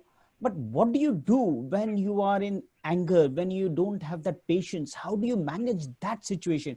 Because once you do that, probably it's very easy to achieve. But the problem and the bottleneck in the profession, which I have learned in 90% cases, is this patience and anger. So how do we address that, Mr. Khera? Rajesh Bhai, may I ask you one thing? Yes, Tell sir. me, first of all, there is a big difference between anger and short temper. Ji. See, short temper is an emotional outburst. Right. Anger is deep rooted. Sir, let me share with you. We keep hearing anger is bad. No, short temper is bad. That's an emotional outburst. Right. But we say when people say anger is bad, my question to them is, go check out all over the world. No change ever took place till somebody got angry. Mm-hmm. Go check out anywhere in the world. No change ever took place till somebody got angry. Now think about it. When the Britishers threw Gandhi out of the compartment in South Africa, you remember the story, Rajesh bhai? Yes, sir. When Gandhi was thrown out of the compartment and he was lying on the platform, did Gandhi say, I'm enjoying this, I'm having fun, throw me one more time again? I'm enjoying it, throw me one more time again? No, no, no. When Gandhi was lying there, he got so angry that day. He got so angry. He said, you threw me out of this compartment. Watch. I'm going to go to India and throw you out of the country. What did he do? He converted his anger into a resolution. His greatest weakness in life became his greatest strength. Are you with me? Absolutely. His greatest weakness in life became his greatest strength. So remember one thing. I just said you need to be a proactive person. You got to get angry sometimes in life. You must. Did Ram say, I'm enjoying it, took my wife away, it's okay? He got angry, man. Of course he did. Difference between short temper and anger. Short temper is an emotional outburst. That's a bad habit. It's a bad habit. Yeah. They lose their cool. You need to maintain your cool. You see,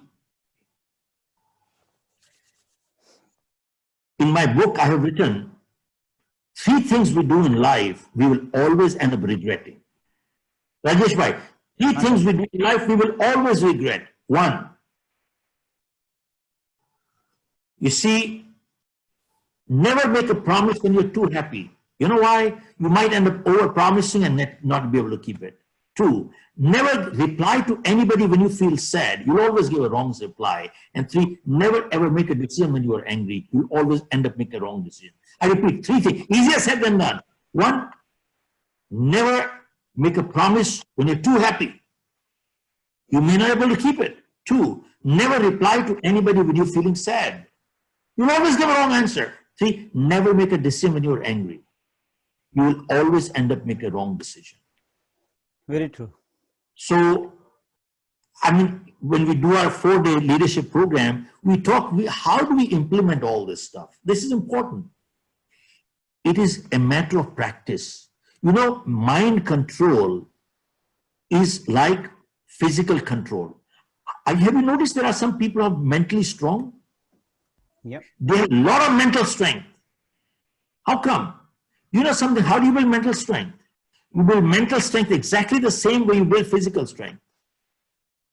Let me ask you, can we go to the gym and pick up a dumbbell of 50 kilos and do 50 reps? Hey, we will fall sick. Yeah. Can't do it. Yeah, we go to the gym and pick up a dumbbell of what? 5 kilos, do 50 reps. Next time, do 100 reps. And as you keep doing additional reps, you make 6 kilos, 7 kilos, 8 kilos, 9 kilos, and you add reps. And gradually, as your muscles keep increasing, you become stronger and stronger and stronger and stronger. Similarly, if you want to become mentally strong overnight for the rest of your life, you will hit disappointment. See, you want to go pick 50 kilos and do 50 reps, you will fall sick for 1 week, you lie in the bed. Same thing, you want to become a positive person overnight for the rest of your life, you will hit disappointment. Yep. What do? Get your mind, I'm going to be positive only 10 minutes today, right now. Stretch that, and those 10 minutes are totally positive. Stretch it to what? 15 minutes, 20 minutes, 25 minutes, 30 minutes. You keep developing all these things as you go along your mental muscles. Right. Now, one of the toughest projects I had was I was called upon by the Cancer Society to address terminally ill patients. You know what terminally ill means? Yep. The doctor said, pack your bags, you're going upstairs. And they want me to say, oh, think positive. Man, I looked at many examples. That was toughest thing. How do I tell them that when everybody said, pack your bags, going upstairs, what do I tell them? Think positive? It was a tough one. But I tell you one thing. How do I tell them choose positive thoughts? I learned this from my daughter. She's also pretty good in some of these things. She said, Dad, you're struggling with something. I said, yes. How do you tell them to think positive? How do you choose your thoughts? She said, Dad, listen to me carefully. How do you choose your thoughts? Rajesh, hear this carefully how she taught me that day. Yes, sir. She said, Dad, you are a vegetarian. You go to a restaurant and you order a plate of vegetarian sandwich. But 10 minutes later, the waiter brings you a plate of what? Chicken sandwich. And she asked me, Dad, what would you do? I said, well, since I'm a vegetarian, I will call the waiter back and I will say, come back here. I didn't order this, take it back. I will not eat it and get me back a fresh vegetable sandwich plate. She said, Dad, exactly the same way you chose positive thoughts in life also. When you get a negative one, you call the waiter back, say, I didn't order this, take it back, or don't get me a fresh one. Just the way you order sandwiches in life, the same way you choose your thoughts in life also. Yep. Because negative thoughts do come. So what do you say? I didn't order it, take it back. Get a positive one. And gradually when you keep doing it, it will become a habit. Very true. Thank you very much. Given the time we have on hand, we may take a couple of questions from the audience. And I read here on the chat, Mr. Bharat Shah. He writes that he has met you 2 years before at Nehru Center. So I'll give this opportunity to Bharat Bhai to ask any specific question if he has in mind. Bharat Bhai, please. Hello, Mr. Khera. Yes, I met you and I brought all your books and you very kindly signed them all for me. Grateful, It was sir. a great event at the launch of your new book. Grateful, sir. I don't have any questions, but I hope to see you again when you come to London. Grateful, sir. I'm grateful. Grateful indeed, Thank you so much. Thank you. Grateful. So there is a question from Mr. Hiren, and he's asking, what are the learnings from this COVID? What is the takeaway?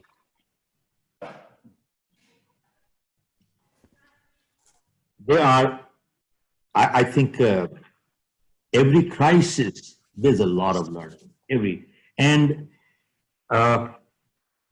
you know something, we consultants, I'm a consultant, I do a lot of work with many companies.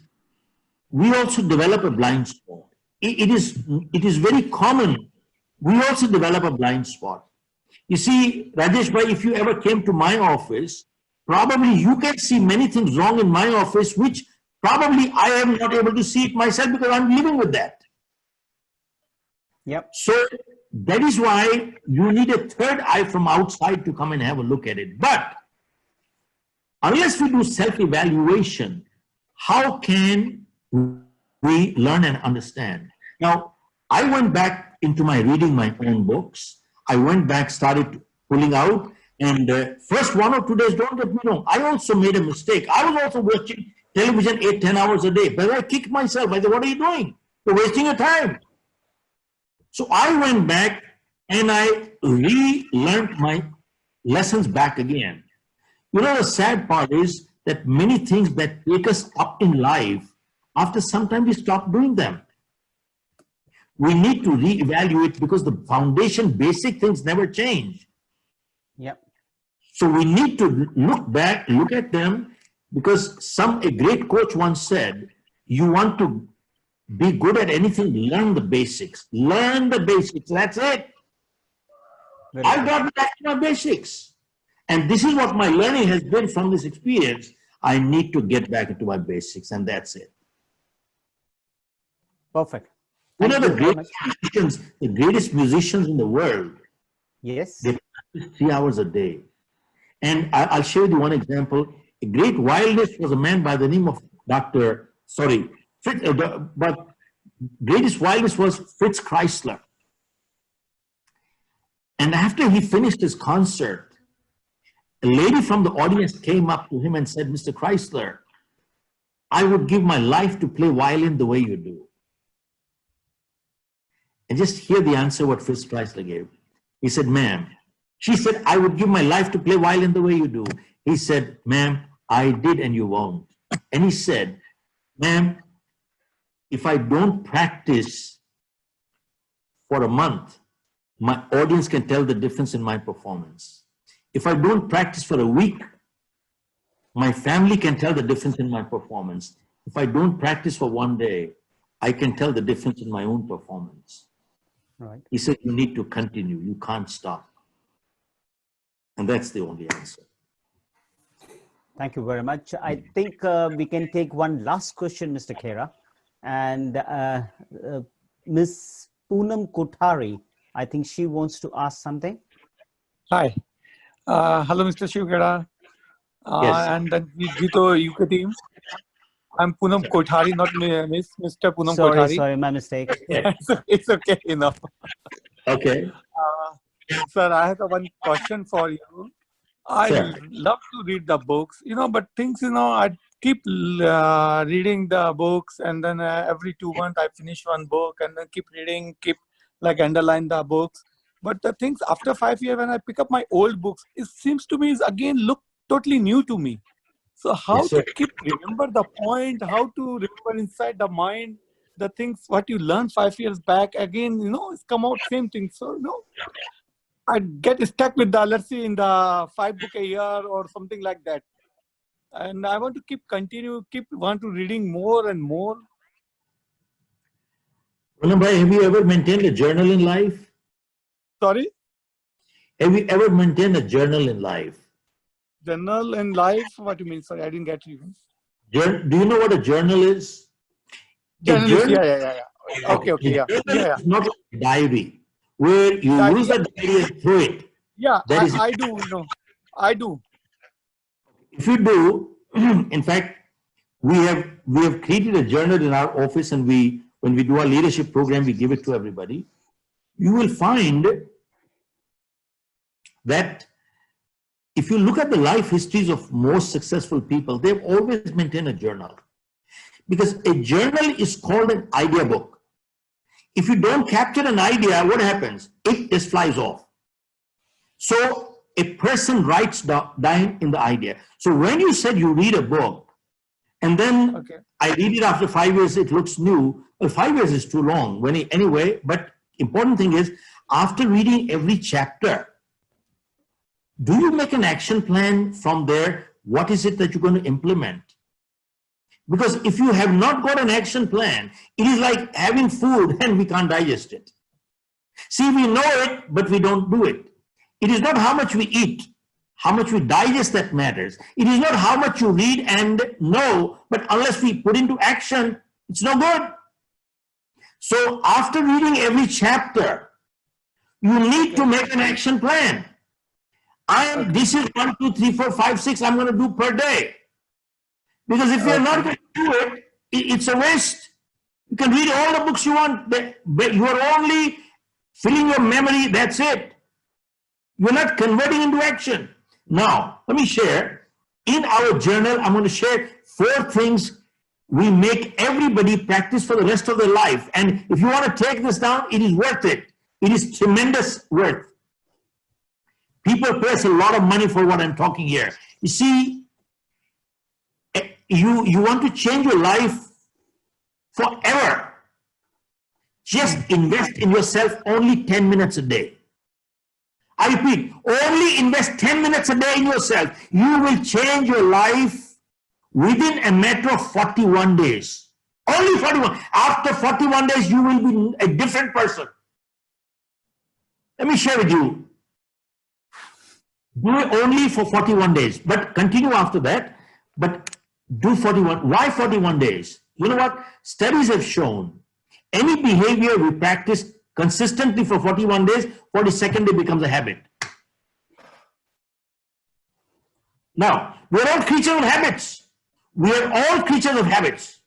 And I bet our parents had the same thing, form good habits and habits from characters. Malaban, we're all, you see, habits, we're all creatures of habits. And if we have 90% of our behavior is habitual, you don't think we just act. And if we have positive habits, we are a good character. If we have negatives, we are a bad character. And good habits are hard to come by, but they're easy to live with. Bad habits come easy, but they're hard to live with. And before we got the habits got us. Now, have you heard this? That, oh, this guy is just lucky. Every time he touches dirt becomes gold. And he's unlucky. Every time he touches gold becomes dirt. No, no, no, no, no. Go check out. The person you call lucky, every time they touch dirt becomes gold. Check out the life. Check out the transaction in the life. The positive behaviors have become habitual. Every time they do it right. So what do? 4 items I'm going to share with you, which you want to do every day for the rest of your life. You watch, from 41 days, you will see a different life totally.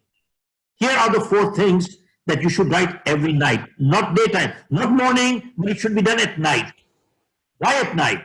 Because the whole day has gone.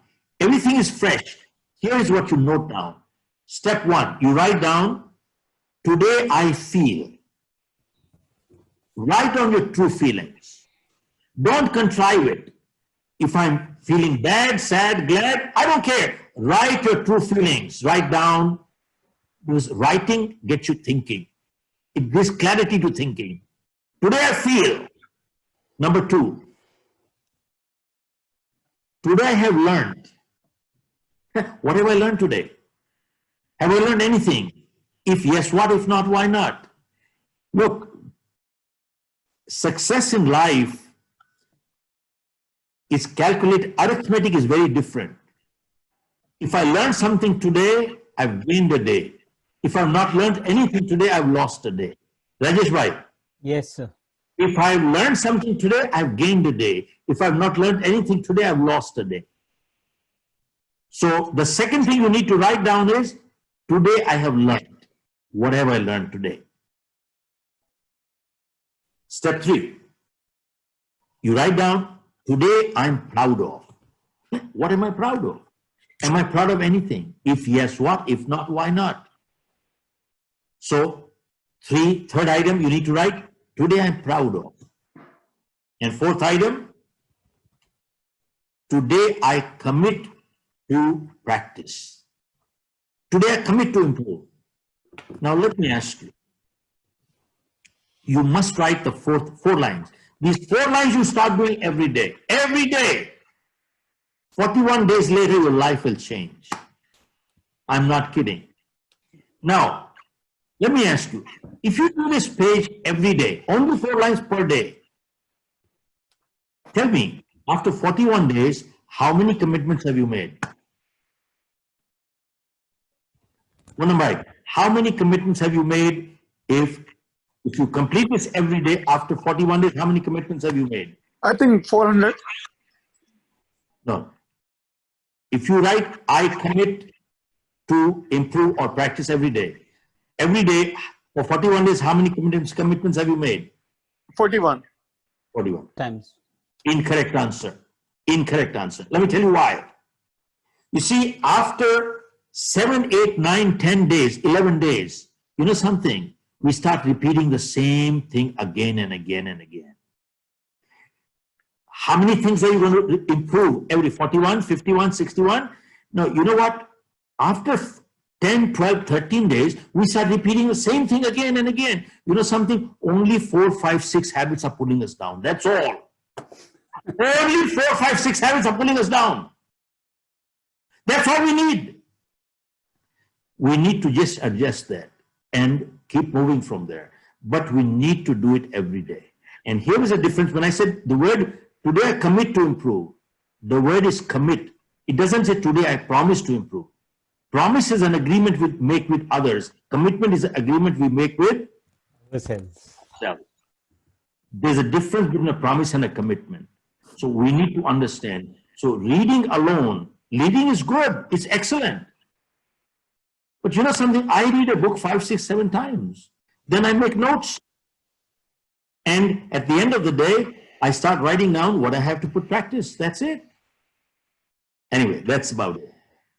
Thank you so much. Thank you so Thank much. you so much, Khera Sab. I think we need to honor the clock also. With this, may I request our secretary, Dr. Manoj Malu, to give the vote of thanks, please. Rajesh भाई मेरे को अपना जो panelist है ना सबके just send me the email IDs and contacts. At least I can be or take mine and give it to them or whatever, and I'd be happy to connect with them. Definitely, sir. You can count on me for that. Okay, thank you, sir. Yeah. Jai Jinendra, namaste. Namaste. I will be very brief in the interest of time. Khera Sahab, you have put the nuggets of common sense, practical spirituality, how to become a better person, how to take risk in life. Some of the glimpses in Bhagavad Gita, a lot of principles and practices of JITO you have already covered in what you have said. How beautifully you have presented, and also given us moments to reflect. A lot of lost ourselves with the passage of time. I cannot thank you enough. Thank you very much indeed. I also take the opportunity at this moment to thank every member of audience from across the world, and some of them are awake in their time zone when they should be in the bed. And thank you for making it a wonderful occasion. Finally, Jain Viswabharati, London, Samniji, Hasubhai, and the whole team, it has been absolute privilege to be able to deliver such a high quality, life-changing discussion for benefit of people with your help. So thank you very much for that. And finally, the team of JITO UK itself, as well as our wider team in India, particularly Gautamji Oswal, who has made it possible to have a celebrated author and speaker like Khera Sahab meet us on the Sunday evening. So a lot of thank you, a lot of gratitude, and I'm pretty sure in the time to come, we will have a privilege of hosting Khera Sahab himself in London, one way or the other. Good evening, good night. And take care. Thank you. Looking forward to see you in London soon. Sir, thank you, sir. Please connect with us when you are here. Do connect with us. Sure, sir. Thank you. Thanks. Bye-bye. Hello. Ashish bhai.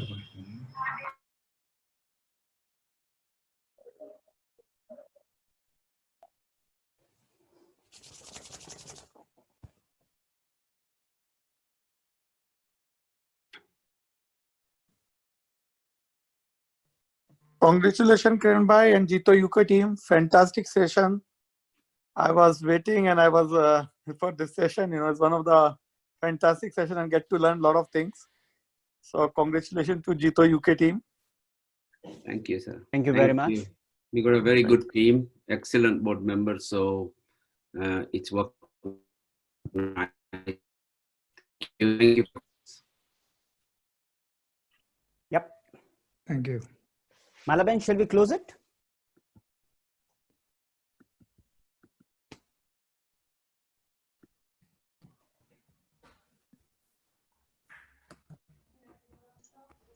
Thank you everyone for taking part. We are going to be closing the session now.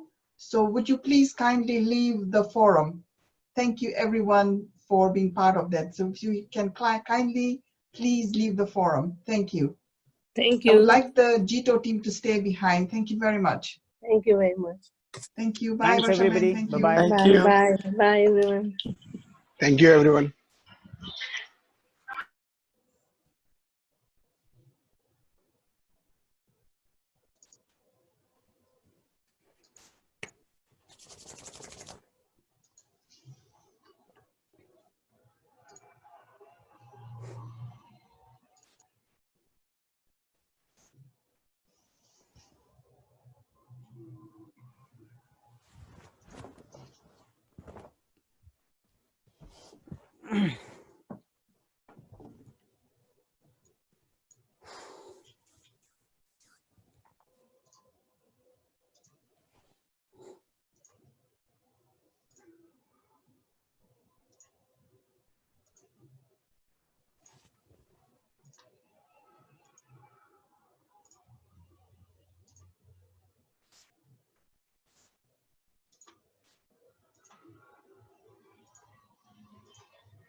Okay, so what happened to?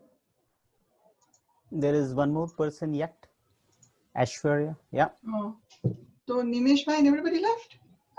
Nimesh bhai left. Okay, let me just stop the recording. I think, yeah. Yeah. I think Girish